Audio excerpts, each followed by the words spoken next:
friends, welcome to the channel.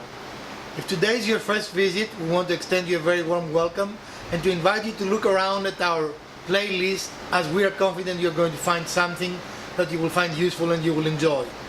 If you have been here before but you have not subscribed, please subscribe. If it is your birthday, happy birthday. Today we're going to talk about how to get ready to do car do-it-yourself projects. And a couple of things that I want to mention relates to preparation.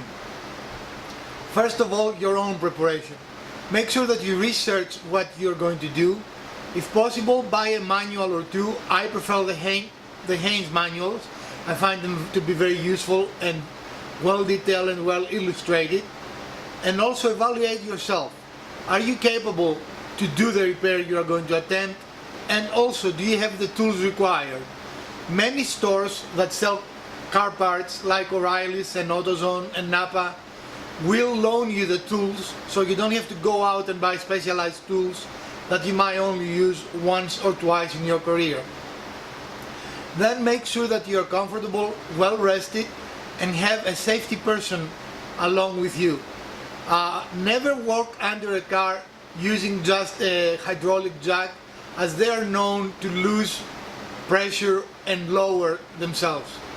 And if you have a safety person, instruct them what to do if something goes wrong.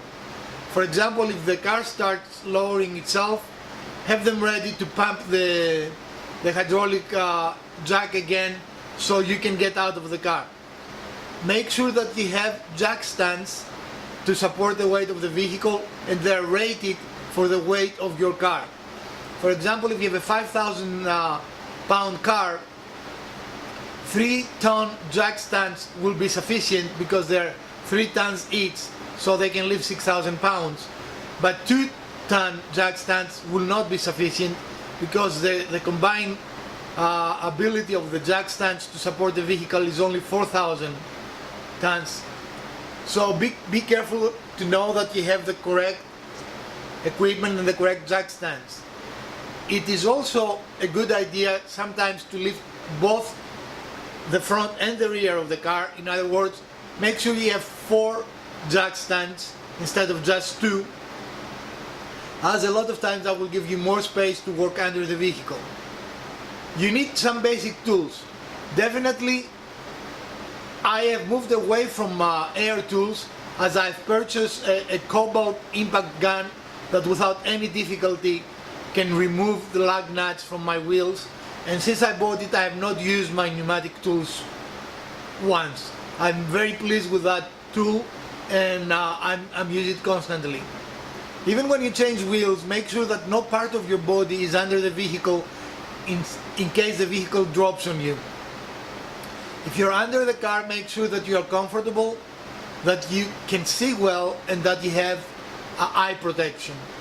You can do most things in your car yourself, but also know your limitations.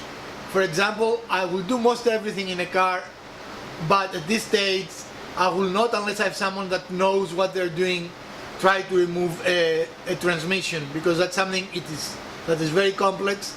Transmissions are very heavy and I have not done before. So do not attempt to do repairs that you do not have a comfort level in doing. Review and have a plan of action on how you want to do the repair.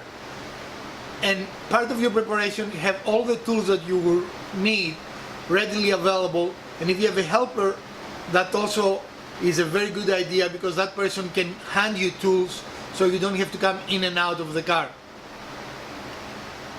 Be sure that you're not going to strip any bolts, as that can become a very expensive repair.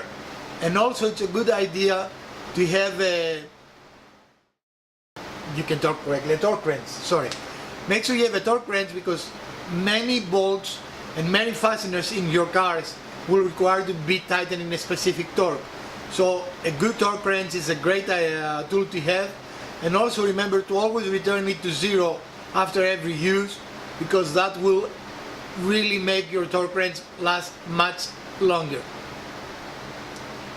Again, this video is intended to give you a general primer. We have shown you several repairs of cars in this series, and we will continue to do so.